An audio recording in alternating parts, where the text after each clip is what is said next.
I'm Real Generic Demon, and this is Lightforce on the ZX Spectrum. I'll put a picture on the screen. This is I think this is a re-release actually, because it's the racket version of it from Houston.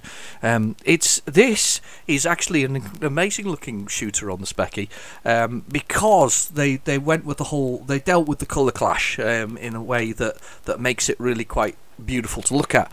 I've reconfined the keys and I'm ready to go, so I'm just going to start it. Basically, you're the first fighter responding to a planetary attack, basically. So that's the general gist of it. You're the first fighter that was in range. So that's what you're trying to do. You've exited the light, you know, there's a light force, and you're there. So this is our little ship here. First you get little missiles down there, but if you notice, when we cross over stuff, there isn't a colour clash there, because basically they've created boxes that fit perfectly round he's crashing into things because he's talking while he's doing it. But they've created boxes around the ship that are perfectly shaped to actually stop it clashing, which is really quite cool. Really impressive actually in that way. It's one of my. It was, the thing is, you know, there are lots of monochrome shooters out there, and I've done really badly again there. There are lots of monochrome shooters out there, and they kind of went with that as the way to deal with things. But this doesn't. Games didn't have to be monochrome on the Specky. There were ways to make things look good, and this game demonstrates that. See, no clash there. Look. Well, if it is, it's carefully masked as if it's part of the ship or underneath the ship. So good explosion stuff. Oh! I'm gonna get a bit further. That's what I want to do. I'm doing really badly here as well. I'm really struggling with the key set up. I want spacebar, but I can't. I've got to have something else because of where it is, and I don't want my 128K. Here's the control center. Got to destroy the control centers. Whoa! That one slipped right through my firepower, or was it too much? No, it was invincible. That's why. Not a high score. Do you know something? There's going to be a recurring theme here of not a high score. This is a good game though. It's got different levels. If we get past this, we get to the jungle. There's an asteroid belt as well. And there's a few other things. So yeah, it's good. So we've got asteroid belt. We've got jungle. We've got the planet itself. So as I say, we're that ship. We're the good guy. We've arrived. We're the closest ship to help against the defending. You know, against the forces of bad that are here, I think. Obviously these asteroids are us, we're flying in. Alright, control center, let's get this. We've got to miss the missiles though, watch out for missiles. Not missiles, sorry, asteroids.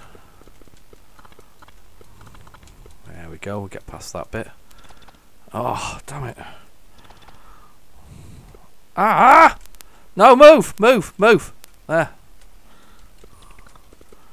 Some alien ships, and the bullets are clearly defined as well. You can actually see them coming. You know, it's really well, as I say, really well dealt with. The failings, well, not the failings, the design of the Spectrum. They're not failings. The colour clash is not failings. It was just designed to be a text-based system only, because it was meant for the professional. But it was because of its cheap price. Obviously, it was picked up by many home users as a sort of the thing to play. So I did not get a high score again. I'm really struggling here.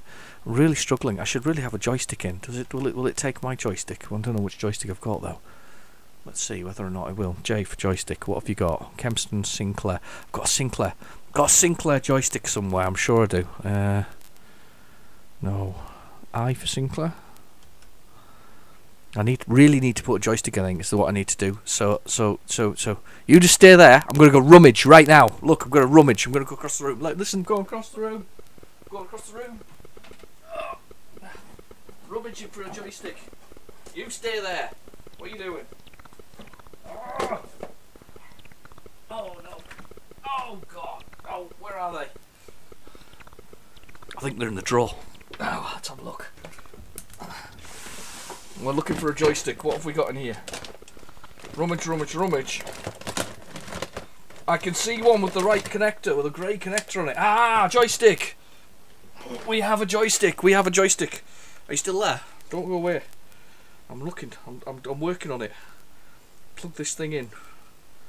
This is where the whole spectrum goes pop, because I've just plugged it in at the same time while it's on. So joystick 1, right way around.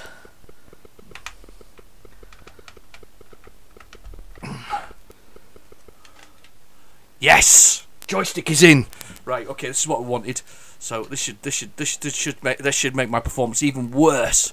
Ah, there we go. Nicely done. So we've got Cheetah 125 plus in here. That'll do. That's easy. I should have put a joystick in to begin with. Shouldn't have messed around with it. But it's much easier with a. It's not the best, not my favourite joystick. My Cruiser's my favourite, but I needed one with the. Do you remember the thing about the Sinclair joystick configuration was it was slightly different than the other joysticks. So you had to have this additional grey cable that connected to it. So you had this first cable. Oh damn!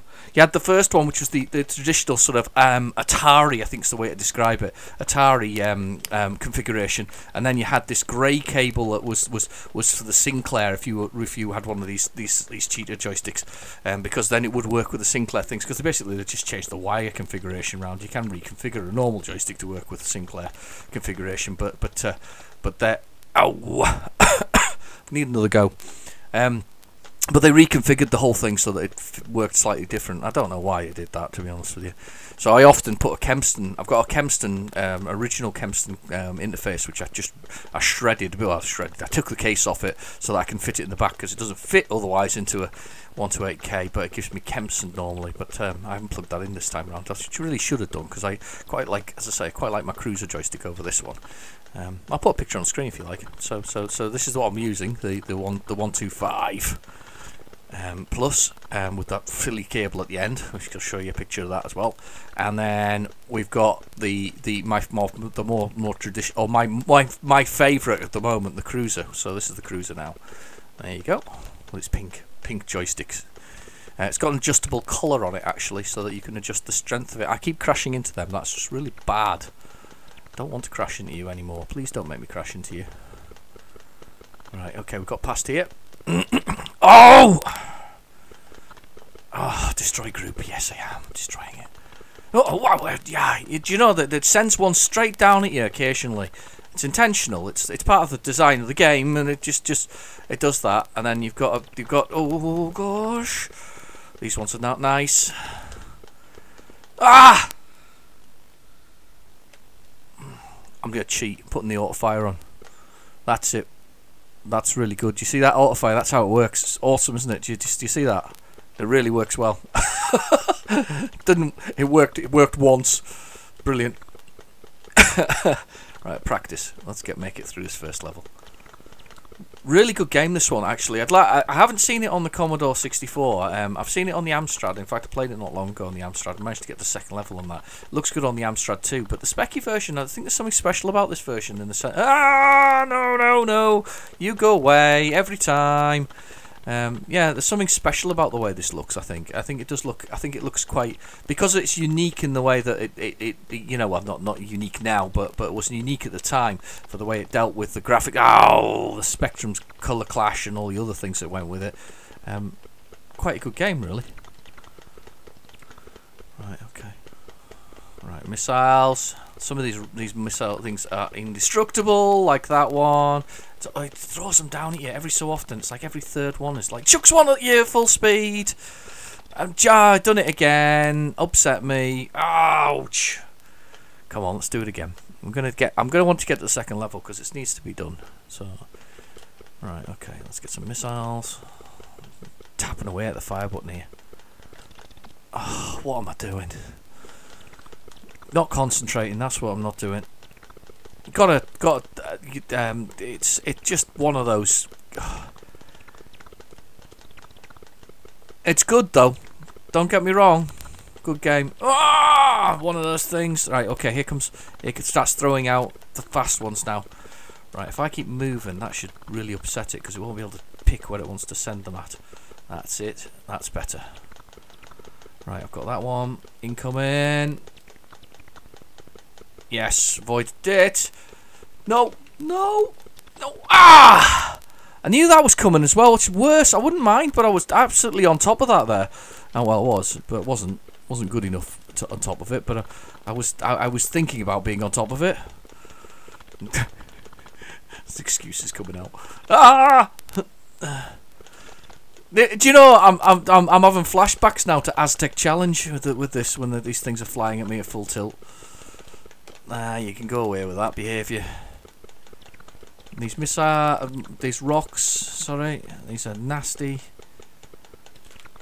Oh, I knew he was going to come as well, and they did that last time around as well. Anyway, ZX Spectrum version of Lightforce is one of those games that you really need to play because of the fact that it really did.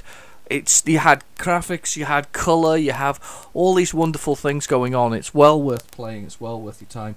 Thank you for bearing with me. Thank you for waiting for me to dig out a joystick. I know it was quite funny, really, but anyway, this was Lightforce. I've been your host, Real Genetic Demon. Thank you for watching. Please feel free to like and subscribe, and I'll catch you in my next video. Bye bye now.